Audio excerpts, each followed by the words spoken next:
Delhi NCR में जमकर फूटे पटाखे। 8 सालों बाद जमकर लोगों ने पटाखों को फोड़ा। बीती रात जमकर दिल्ली वासियों ने दिवाली मनाई और दिवाली की अगली सुबह दिल्ली में एक्यूआई चरम पर है। ओवरऑल एक्यूआई की बात की जाए तो 300 प्लस, तो कई इलाकों में एक्यूआई 400 के पार।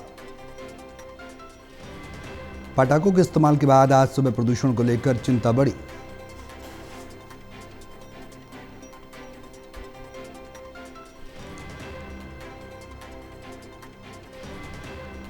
तो दिल्ली एनसीआर में जमकर फूटे पटाखे। 8 सालों बाद जमकर लोगों ने पटाखे फोड़े। बीती रात जमकर मनाई दिल्ली वासियों ने दिवाली और दिवाली की अगली सुबह दिल्ली में एक्यूआई अब चरम पर है। ओवरऑल एक्यूआई की बात की जाए तो 300 प्लस देखा जा रहा है। कई इलाकों में दिल्ली के 426, तो कई इलाकों में एक्यूआई 500 है, जो गंभीरतम से गंभीरतम श्रेणी में आता है।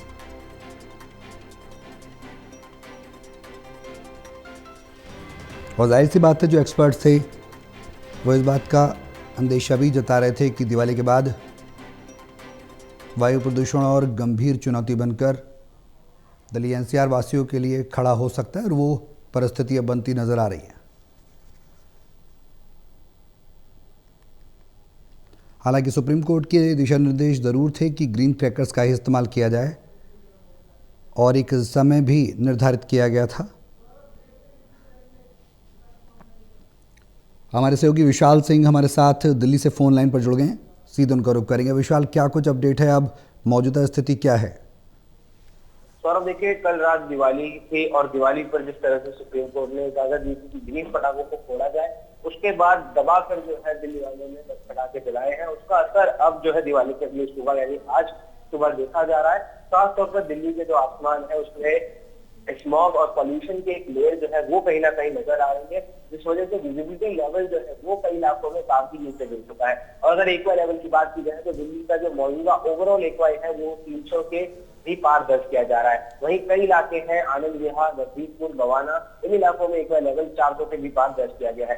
तो ये अब एक भयावह स्थिति बन चुकी है और ये पहले भी इसके प्रयास लगाए गए थे कि दिवाली के बाद जो सुबह होगी वो काफी जो है गंभीर जो है चिंताजनक हो सकती है और वही जो है देखने को भी मिलता है।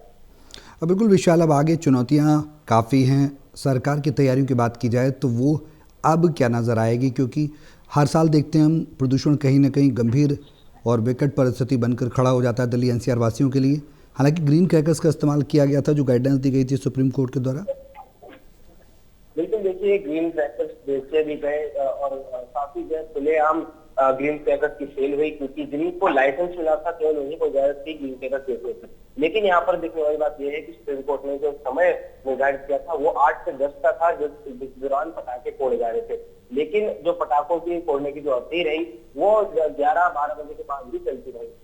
किसी भी प्रकार की रोक जो है उसमें नहीं देखी गई, क्योंकि 12 बजे तक भी दिल्ली के हिस्सों में पटाखे जो है फूटते रहे। हालांकि दिल्ली पुलिस जो है जमीनी स्तर पर उतरी हुई थी, मौके पर पहुंची हुई थी और सड़कों पर या फिर मुख्य जगहों पर जहाँ पर लोग 10 बजे के बाद पटाखे जलाने का प्रयास कर रहे थे उनको रोका भी गया और कईयों के पटाखे जब्त भी किए गए। लेकिन जो अंदरी इलाके हैं, भीतरी इलाके हैं, वहां पर लोगों ने अपने घरों से, अपनी छतों से जो है पटाखे जलाए। इस वजह से काफी ज्यादा प्रदूषण और फैल चुका है और इसका असर साफ तौर पर अगर आप घर के बाहर निकलेंगे, अपनी छत पर जाएंगे तो वहां पर भी आपको साफ दिखेगा। बिल्कुल विशाल, अब चुनौतियां तो हैं और जो प्रदूषण है वो भी है। अब उपायों की बात की जाए तो सरकार के पास क्या उपाय हैं, क्या तैयारियां हैं? देखिए, एकमात्र उपाय जो अभी सभी को नजर आ रहा है वो है कृत्रिम वर्षा का, क्योंकि प्राकृतिक रूप से बारिश जो है वो फिलहाल बिल्कुल का कुछ ऐसा नहीं है। तो इस वजह से जो कृत्रिम वर्षा की योजना सरकार ने बनाई थी और कहा जा रहा था कि दिवाली के बाद जब प्रदूषण अपने चरम पर होगा तो कृत्रिम वर्षा जो है कराई जा सकती है, ताकि दिल्ली में प्रदूषण जो बढ़ेगा उसको रोका जाए। और अब क्योंकि वो समय आ चुका है तो उम्मीद जताई जा रही है कि जल्द सरकार इस पर कोई निर्णय लेगी। हालांकि सभी तैयारियां जो है कृत्रिम वर्षा को लेकर वो 90% पूरी हो चुकी है। मेरठ से जो है हेलीकॉप्टर तैनात कर दिए गए हैं, पायलट को ट्रेनिंग दे दी गई है। खुद पर्यावरण मंत्री मंजिल सिरसा उनसे मिलकर आए हैं और सभी को जो है अलर्ट मोड पर रखा गया है। जैसे ही सरकार कोई भी तुरंत निर्णय लेती है तो तुरंत जो है सभी सही समय देखकर, वैज्ञानिकों की राय देखकर जो है क्लाउड सीडिंग कराई जा सकती है। बिल्कुल विशाल, क्लाउड सीडिंग होगी, आर्टिफिशियल रेनिंग होगी, तमाम चीज़ें सरकार की तैयारियों में शुमार हैं, लेकिन सवाल ये है कि अब आगे चुनौतियां आम लोगों को स्वास्थ्य को लेकर क्या कुछ हैं? क्या कुछ दिशा निर्देश जारी किए गए हैं या आने वाले समय में किए जा सकते हैं? बिल्कुल, देखिए स्वास्थ्य विभाग की तरफ से कहा गया है कि जो लोग हैं वो सुबह और रात के समय घरों से जब बाहर निकले तो फेस मास्क का प्रयोग करें, क्योंकि सुबह और रात के समय ही पॉल्यूशन जो है अपने चरम पर होता है और काफी ज्यादा पॉल्यूशन जो है वो फैलता है, जिस वजह से कहा जा रहा है कि सुबह और रात के समय जो लोग घर से बाहर निकलते हैं इसमें लोगों को काफी सचेत रहने की जरूरत है, खासतौर पर जो छोटे बच्चे हैं, बुजुर्ग हैं या फिर जो निमोनिया जैसी बीमारियों से पीड़ित है, उनको सुबह और रात के समय घर से बाहर निकलने की सलाह नहीं दी जा रही है और ज्यादा जो है भीड़ भाड़ वाले इलाकों से भी बचने का कहा जा रहा है। बिल्कुल, सलाह तो है और जाहिर सी बात है कि ऐसे में एक बचाव ही एकमात्र विकल्प नज़र आता है। अगर मौजूदा दिल्ली के कई इलाकों की बात की जाए तो विशाल, कई जगह हमने देखा कि कल भी AQI जब दिवाली में पटाखे नहीं फोड़े गए थे या छुट-पुट जगह फोड़े जा रहे थे, जैसे जैसे त्यौहार नज़दीक आ रहा था तो AQI कई इलाकों का दिल्ली में 400 के पार दर्ज किया जा रहा था। कई इलाके ऐसे भी थे जहां 500 तक दर्ज किया गया, 300 प्लस तो रहा ही रहा। ऐसे में आज की स्थिति गंभीरतम से गंभीरतम की बात की जाए तो वो कौन कौन से क्षेत्र सबसे ज़्यादा प्रभावित होते नजर आ रहे हैं?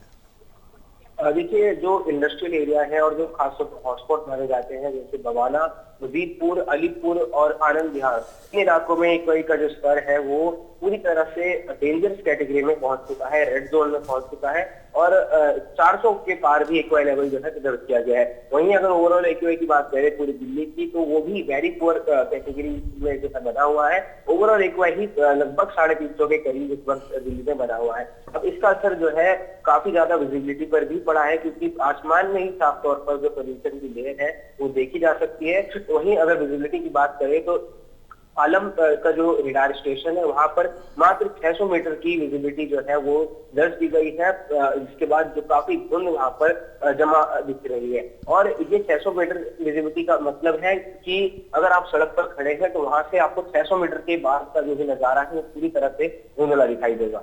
और स्वास्थ्य को लेकर चुनौतियां क्या कुछ हैं विशाल इस बढ़ते AQI में? किस तरह की गंभीरतम जो चेतावनियां हैं वो हेल्थ एक्सपर्ट्स के द्वारा जारी की गई हैं? क्या कुछ लोगों को बचाव के लिए करना चाहिए?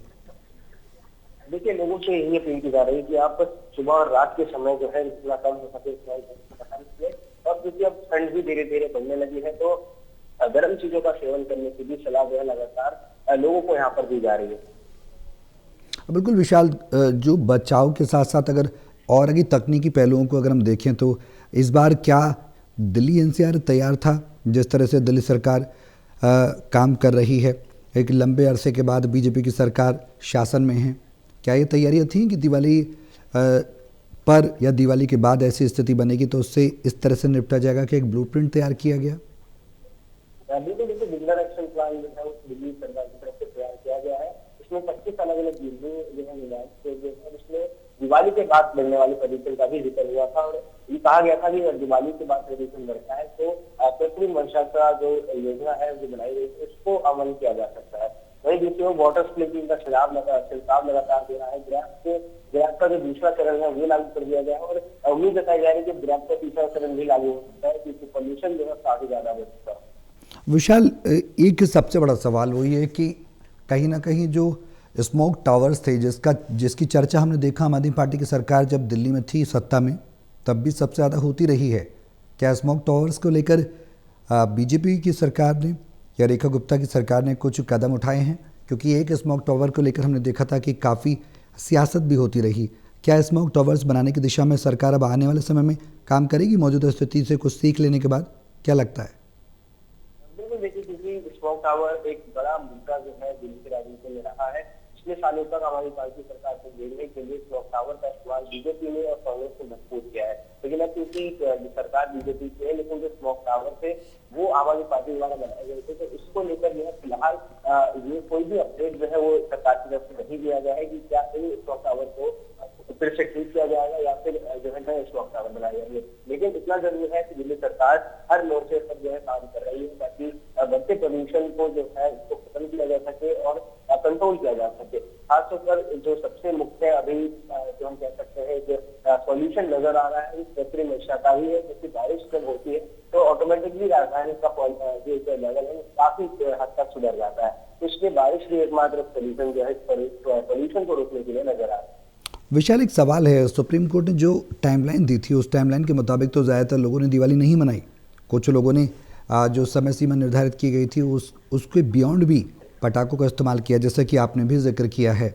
क्या सुप्रीम कोर्ट के द्वारा सरकार को निर्देश दिए गए थे कि ये सुनिश्चित करें कि उस टाइम बाउंडेशन के अंदर ही पटाखों को चलाया जाए, और उसको सुनिश्चित करने के लिए क्या सरकार ने कोई कदम उठाया?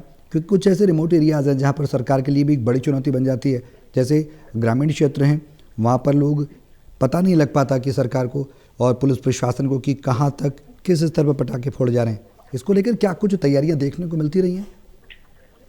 देखिए, सरकार ने जो है सभी जगह दिशा निर्देश जारी किए थे और सोशल मीडिया के जरिए भी लगातार कैंपेन चलाया जा रहा था, और खासतौर पर दिल्ली पुलिस को जो है इसका जिम्मा सौंपा गया था कि दिल्ली पुलिस को सुनिश्चित करे कि जो निर्धारित समय सुप्रीम कोर्ट ने दिया पटाखे जलाने का, उसके अलावा कोई भी पटाखे ना जलाए। हालांकि 8 से 10 का जो समय था रात के लिए, उससे पहले पटाखे जो है कभी भी दिल्ली में फूटते हुए नजर नहीं आए, लेकिन 10 बजे के बाद भी कई जगह पटाखों के जलने की आवाज आती रही, पटाखे फूटते रहे।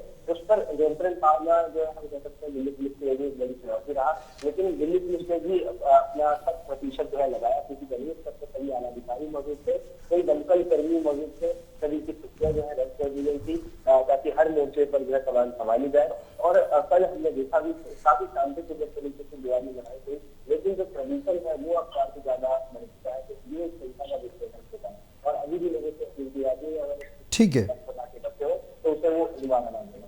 बिल्कुल विशाल, बहुत शुक्रिया विशाल तमाम जानकारी साझा करने के लिए। तो AQI लगातार गंभीरतम श्रेणी बना हुआ है और कई बड़ी चुनौतियां अब दिल्ली NCR वासियों के लिए, साथ ही सरकार के लिए खड़ी हो रही हैं।